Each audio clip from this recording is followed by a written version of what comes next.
Hi, I'm going to be talking about the different synovial joint movements.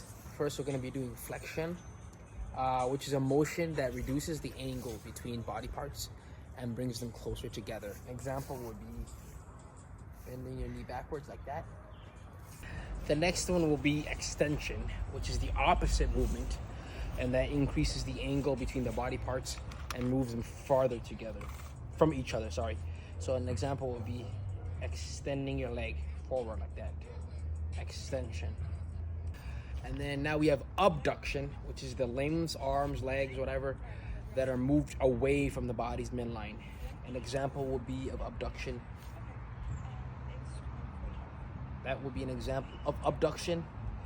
And then adduction would be bringing them back to the starting point. So this is abduction, this is adduction.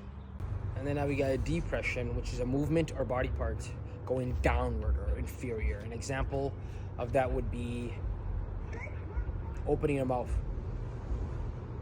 And then we have elevation, which is the opposite, superior direction, moving upwards. So elevation will be closing of your mouth. This is depression. Elevation is closing of the mouth. And now we got protraction and retraction. Protraction is the body part moves forward or outside. And then retraction is moves the body part back to its original position. So protraction, an example would be throwing a punch. And then retraction would be back to the standing point. Protraction and then retraction.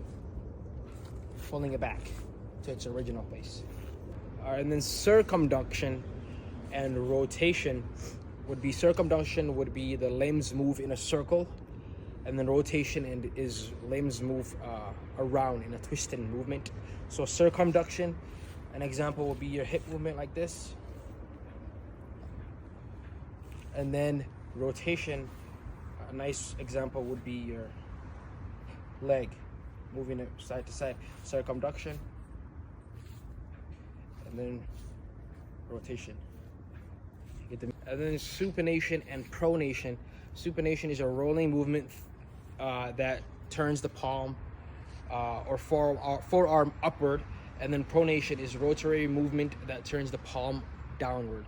So an example of supination would be this. That's an example of supination, and this is an example of pronation, down.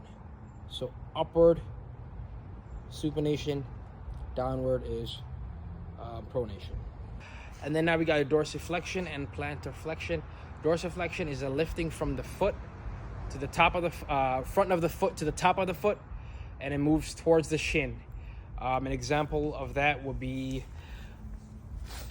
just having your feet come towards you like that, towards your face. One more time, like that, towards you. And an example of plantar flexion would be tippy toes even works.